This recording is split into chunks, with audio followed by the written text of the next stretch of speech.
اعزاز میں استقبالیہ پاک فوج کے ریٹائرڈ افسران اور جوانوں کی شرکت۔ فیلڈ مارشل سید عاصم منیر کی ویٹرن افسران فوجیوں سے ملاقات۔ سابق فوجیوں کی گراں قدر خدمات کو خراج تحسین کہا کہ سابق فوجیوں کا قومی استحکامات میں کردار قابل تحسین ہے۔ سابق فوجیوں کا سیکیورٹی چیلنجز سے نمٹنے میں مسلح افواج کی حمایت جاری رکھنے کا عزم۔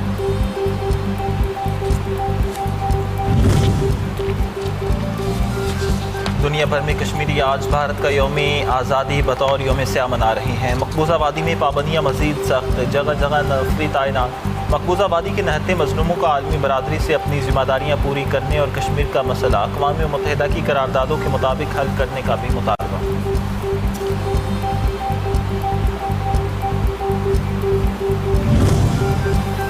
آزاد کشمیر الیکشن کے تیسرے مرحلے میں باغ کے 2 حلقوں کے 23 پولنگ اسٹیشنز پر ری پولنگ جاری۔ ایل 15 کے 9 اور ایل 16 کے 14 پولنگ اسٹیشن شامل۔ ایل 16 باغ 3 کے 14 پولنگ اسٹیشنز پر ووٹرز کی تعداد 70,004 رہی۔ ایل 15 باغ 2 کے 9 پولنگ اسٹیشنز پر ووٹرز کی تعداد 5,000۔ دونوں حلقوں میں 10 اگست کو عملہ نہ پہنچنے اور کشیدگی کے باعث پولنگ ملتوی کی گئی تھی۔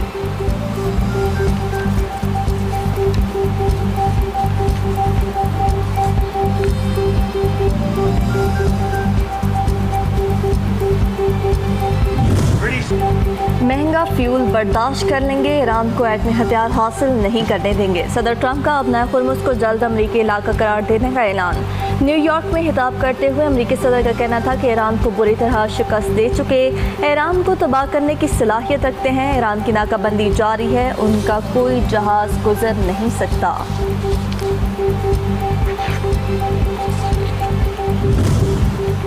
اپنے ہرمز کھولنے یا بند کرنے کا اختیار صرف ایران کے پاس ہے۔ ایران کا اپنے ہرمز سے متعلق امریکی صدر ٹرمپ کے بیان پر سخت رد عمل۔ نائب وزیر خارجہ کاظم غریب آبادی کہتے ہیں ایران امریکہ کی دھمکیوں یا طاقت سے مرعوب نہیں ہوگا۔ مذاکرات دوبارہ شروع کرنے کا بھی کوئی فیصلہ نہیں ہوا۔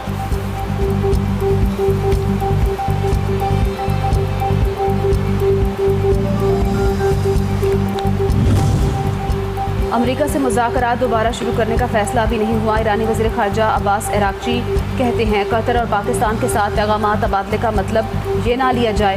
مذاکرات کی بحالی فی الحال غیر یقینی ہے، لیکن ثالثوں کے ذریعے سفارتی رابطے بھی جاری ہیں۔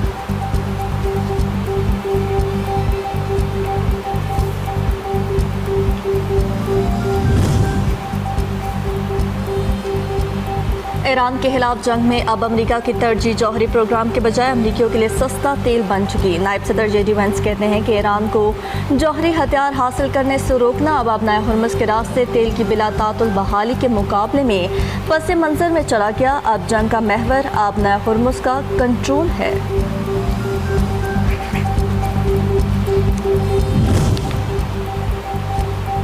ترکیہ کا امریکہ سے اسرائیل کو غزہ معاہدے پر عمل درآمد کے لیے مجبور کرنے کا مطالبہ۔ ترک وزیر خارجہ حاکان فیدان نے کہا فلسطین نے غزہ معاہدے کے دوسرے مرحلے کی شرائط پوری کر دی۔ امریکہ کی جانب سے مزید اقدامات نہ کرنا معاہدے میں تعطل کا باعث ہے۔ مزید کہا غزہ میں فلسطینیوں کی جبری بے دخلی کی کوششیں قابل قبول نہیں۔ امریکہ نے اسرائیل پر دباؤ ڈالا تو ترکی، قطر اور مصر سخت اقدام کرے۔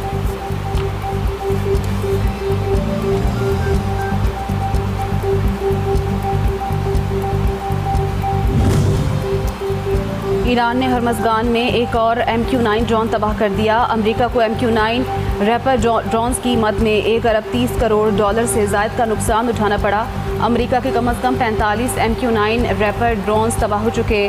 امریکی فوج کے پاس اب تقریباً 145 MQ-9 ریپر ڈرونز باقی رہ گئے ہیں۔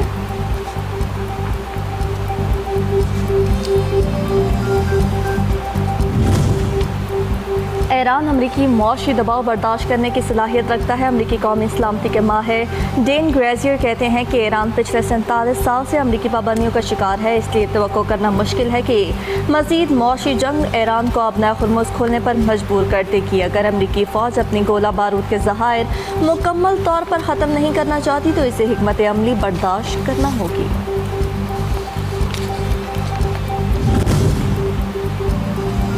ٹینکرز پر حملوں اور امن مذاکرات میں پیش رفت نہ ہونے پر عالمی منڈی میں تیل کی قیمتوں میں اضافہ۔ برنٹ خام تیل کی $1.45 1.67% اضافے کے ساتھ $88.52 فی بیرل پر بند ہوا۔ امریکی ویسٹ ٹیکساس انٹرمیڈیٹ خام تیل کی قیمت $1.15 بڑھ کر $82.40 فی بیرل ہو گئی۔ برینٹ خام اور WTI دونوں میں ہفتہ وار بنیاد پر بالترتیب 6% اور 5.4% اضافے کا امکان۔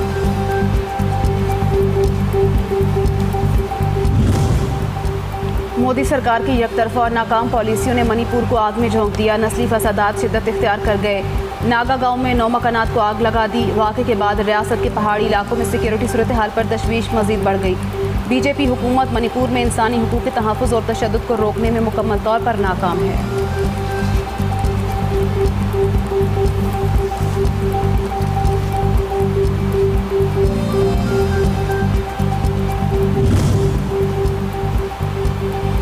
افغان طالبان رجیم کا سیاہ ترین دور اقتدار، اختلاف رائے اور آزاد صحافت پر مکمل بندش۔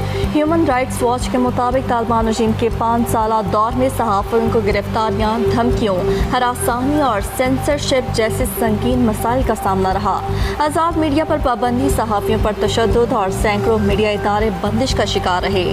80% خواتین صحافیوں کو جبری طور پر ملازمت چھوڑنے پر مجبور کیا گیا۔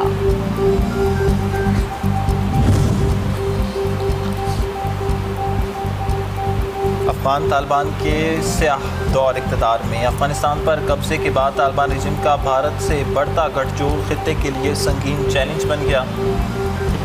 افغان طالبان رجیم اور بھارت خطے میں دہشت گرد گروہوں کی سرپرستی میں مصروف۔ پاکستان میں دہشت گردی میں بھی بھارتی سرپرستی میں افغان دہشت گردوں اور ہینڈلرز کے ملوث ہونے کا انکشاف۔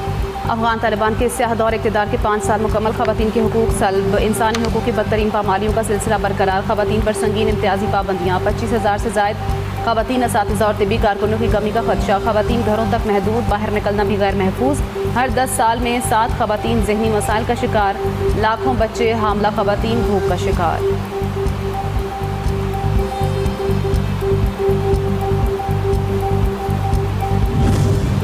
افغانستان میں طالبان کا تعلیمی نظام، نظریاتی انتہا پسندی کی زد میں نئی نسل کی ذہن سازی کا منصوبہ سامنے آ گیا۔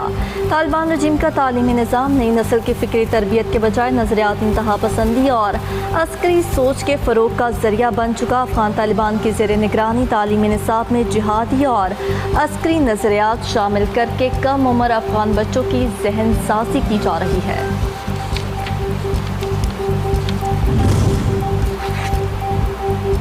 افغانستان کی معدنی دولت پر طالبان کی نظریں، کھربوں ڈالر کے وسائل ذاتی مفادات کے لیے استعمال ہونے لگے۔ افغان رجیم افغانستان کی $1 ٹریلین کی معدنی دولت قومی ترقی کے بجائے اشرافیہ کی سیاسی گرفت مضبوط کرنے کے لیے استعمال کرنے لگی۔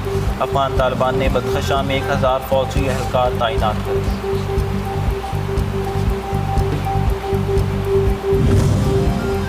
لاہور کے علاقے ہربنس پورہ کینال روڈ پر تیز رفتار کار درخت سے ٹکرا گئی، 5 افراد جاں بحق، 1 بچہ زخمی، مرنے والوں میں 2 راہگیر بھی شامل۔ حادثہ تیز رفتاری کے باعث پیش آیا، گاڑی بے قابو ہو کر فٹ پاتھ پر چلتے راہگیروں پر چڑھ دوڑی۔